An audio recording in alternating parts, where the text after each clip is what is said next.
Okay, today we're going to talk about a review of grammar.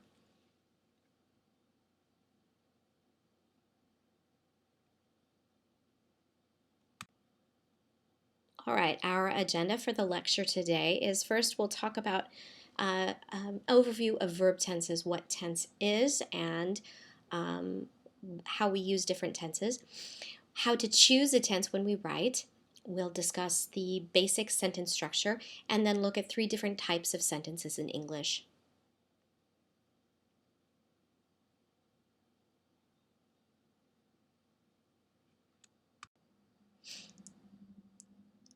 Okay, first we'll do an overview of what tense is and then talk about choosing a tense.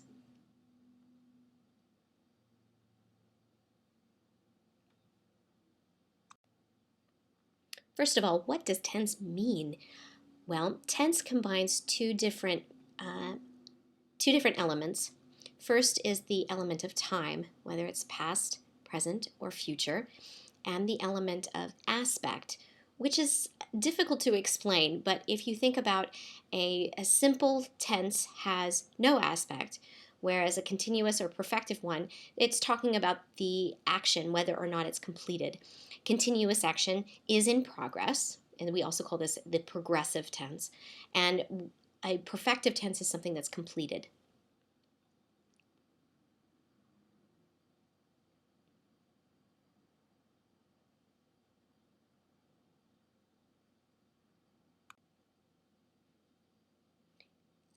Here is an overview of all the tenses that we will have to worry about in English.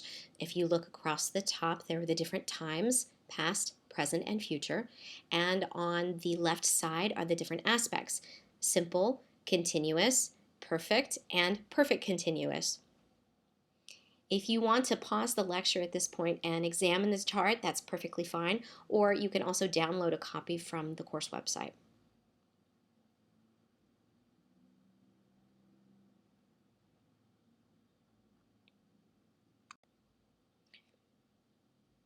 So, which one do we choose when we write?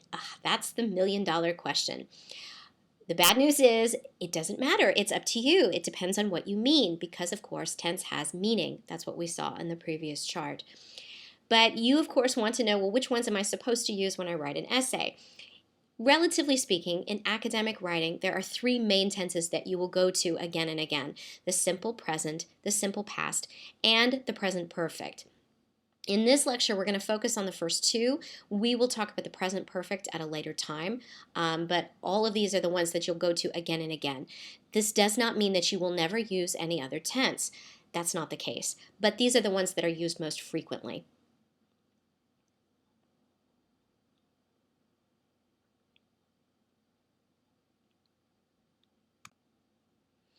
All right, here is an example passage in which there are some odd shifts in tense.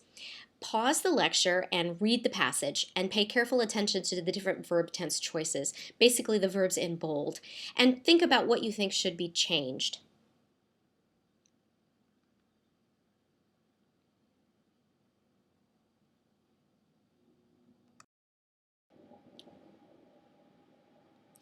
Something that might help you when we're referring to something that's in the past, that is completed, perhaps a specific group meeting, a study, a survey, research. It's most likely that you're going to be using the simple past. When it's completed, it's something that's finished. If you're referring to facts or common knowledge or framing the argument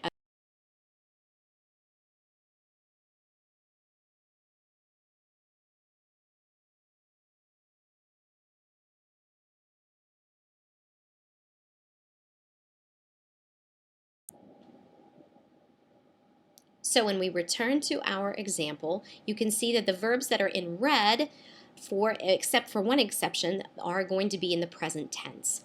Because we're talking about things that are true now, they need to be in the simple present. The one exception is when we're mentioning what researchers have shown or showed, we would either choose the simple past or the present perfect here.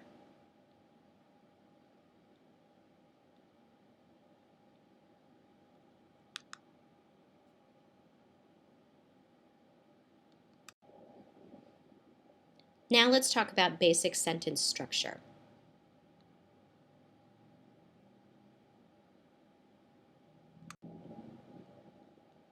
A basic sentence must contain a subject and a verb. That subject and verb must agree in number and gender, and it should comprise a complete thought. That's what makes it an independent clause, something that can stand alone.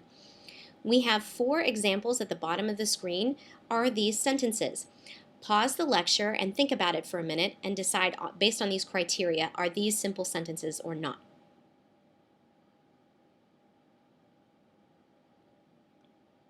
Okay, the first example is not a sentence because it's missing part of the verb.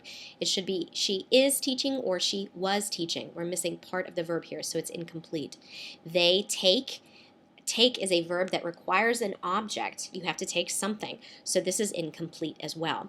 We agree is a sentence. Agree does not take an object, and it has both a subject and a verb, so it's a complete sentence.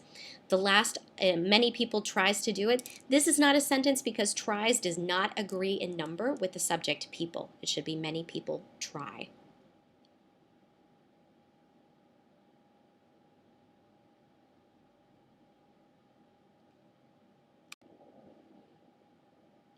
All right, now we're going to look at different types of sentences.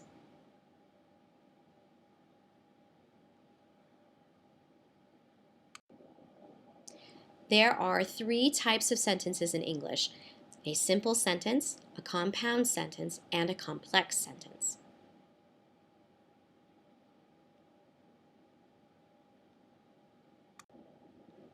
A simple sentence contains one subject and one verb, and it is an independent clause.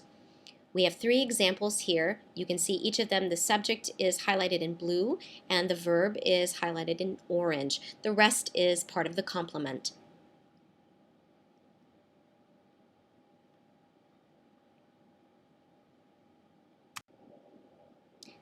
Next, we'll talk about compound sentences. A compound sentence is composed of 2 independent clauses that are joined by a comma and a coordinating conjunction, which you can remember with the mnemonic fanboys: for, and, nor, but, or, yet, and so. Compound sentences have 2 subjects and 2 verbs. You can see the examples here. There are 2 simple sentences that are joined by the conjunction. The conjunctions are in blue.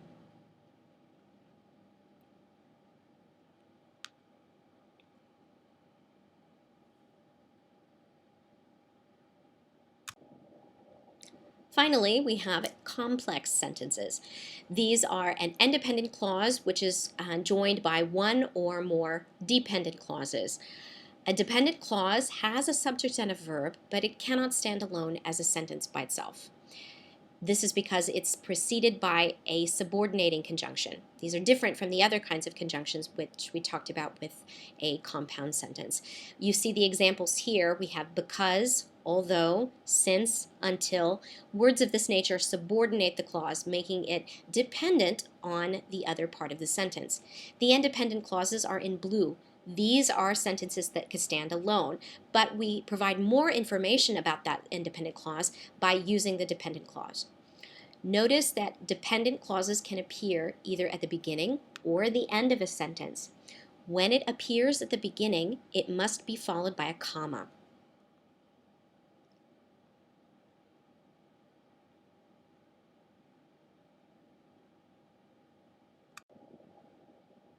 All right, to sum up what we've discussed today, we did a review of what tense is and what the different tenses are in English. We talked about how to choose a tense when we write. We discussed the structure of a sentence, and we talked about the different types of sentences. At this point, you should be able to complete the grammar exercises which are available on the course website. Have a great day.